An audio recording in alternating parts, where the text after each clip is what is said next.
कामरान खान, ये बताइएगा कि निगरान हुकूमत की जानिब से जब ये ऐलान हुआ था कि जितने भी गैर कानूनी मुकीम यहाँ पर गैर मुल्की हैं उन्हें भेजा जाएगा, तो साथ में ये भी कहा गया, बल्कि निगरान वज़ीर आज़म ने भी ये बताया कि बहुत से ऐसे लोग बहुत अरसे से जो यहाँ पर मुकीम हैं उन्होंने फ़ेक आइडेंटिटी डॉक्यूमेंट्स बना रखे हैं। तो क्या इस सिलसिले में कोई ऐसा मैकेनिज़्म मौजूद है कि ये पता चलाया जा सके कि किसके जाली डॉक्यूमेंट्स हैं, किसके पास असल डॉक्यूमेंट्स हैं?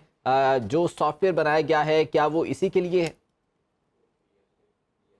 जी बिल्कुल ज़ीशान साहब बिल्कुल। अभी सबसे पहले तो ये जो इंटीरियर मिनिस्ट्री है, वजारत दाखिला, उन्होंने लेटेस्ट फिगर एक तो जारी किए हैं। उनका ये कहना है कि डेडलाइन ख़त्म होने तक 1,40,000 जो गैर मुल्की गैर कानूनी तौर पर यहाँ पर थे, उन्होंने रज़ाकाराना तौर पर अपनी वापसी जो है वो मुमकिन बनाई है। ये फिगर उन्होंने अपडेटेड फिगर दिया है वजारत दाखिला ने 1,40,000 का। लेकिन जाहिर है कि इससे बड़ी तादाद जो है वो यहाँ पर अभी भी मौजूद है, जिनके लिए ये बाकायदा आज से जो है वो क्रैकडाउन जो है वो शुरू किया गया है। और मैं बताता चलूँ कि इस हवाले से जो होल्डिंग सेंटर्स बने हुए हैं, वहाँ पर बाकायदा तौर पर इनकी डॉक्यूमेंट्स वेरिफिकेशन का सिस्टम है। नादरा ने अपना जो बायोमेट्रिक सिस्टम है वो वहाँ पर इंस्टॉल किया हुआ है। वहाँ पर बायोमेट्रिक वेरिफिकेशन होती है, जो डॉक्यूमेंट्स हैं उनकी जांच पड़ताल होती है, और नादरा के डाटा से टैली करके पता चल जाता है कि किसके पास असली डॉक्यूमेंट्स हैं और कौन जो है वो फेक डॉक्यूमेंट्स के साथ है। तो इसीलिए अब मकसद भी यही है इन होल्डिंग सेंटर्स का कि जिसके ऊपर शक हो उसको होल्डिंग सेंटर में लाया जाए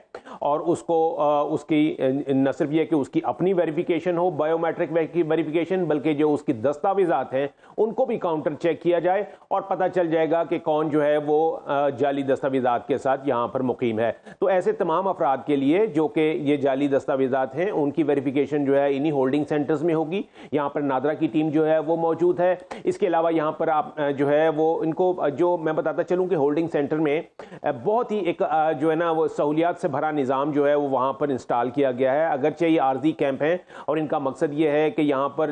जिनको गिरफ्तार किया जाएगा, जिन गैर मुल्कियों को उनको यहाँ पर लाया जाएगा, तो उनको वहाँ पर सहूलियात भी दी गई हैं कि वो अगर उनको ज़्यादा टाइम के लिए वहाँ पर उनको रखना पड़े तो उसके लिए वहाँ पर जो है वो उनका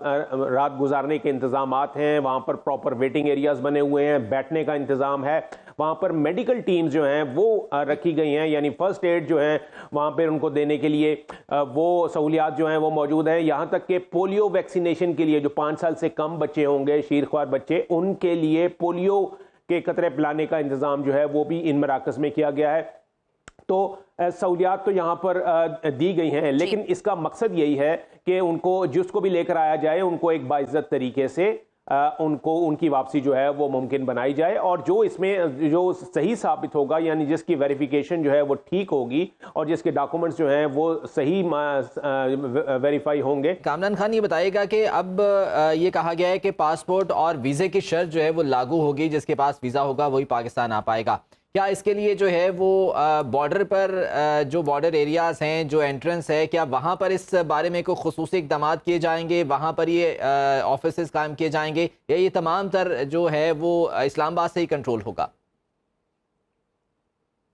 जी बिल्कुल, देखिए वजारत दाखिला ने इस हवाले से बाकायदा इंतज़ाम किए हैं, और ये सब कुछ जो किया जा रहा है इस वक्त, इसका मकसद ही फौत हो जाएगा अगर दोबारा इनका जो है वो जिसकी अभी रिपैट्रिएशन हो रही है, जिनका इनखला हो रहा है, अगर उनकी ही दोबारा जो है वो आमद जो है वापसी फिर शुरू हो जाए। तो इसलिए इसको मुमकिन बनाने के लिए नादरा अपना जो इमिग्रेशन डिपार्टमेंट है और ख़ास तौर पर जो वजारत दाखिला, उन्होंने बाकायदा एक पॉलिसी बनाई है कि इससे पहले होता ये था कि जितने भी ये चमन बॉर्डर था या तोरखम बॉर्डर, यही दोनों पॉइंट्स जो हैं ये इमिग्रेशन के लिए इस्तेमाल होते थे। तो यहाँ पर अफगान शहरी यहाँ आना चाहते थे, उनके लिए बाकायदा परमिट का भी एक यानी इजाज़तनामा होता था, उनको एंट्री मिल जाती थी,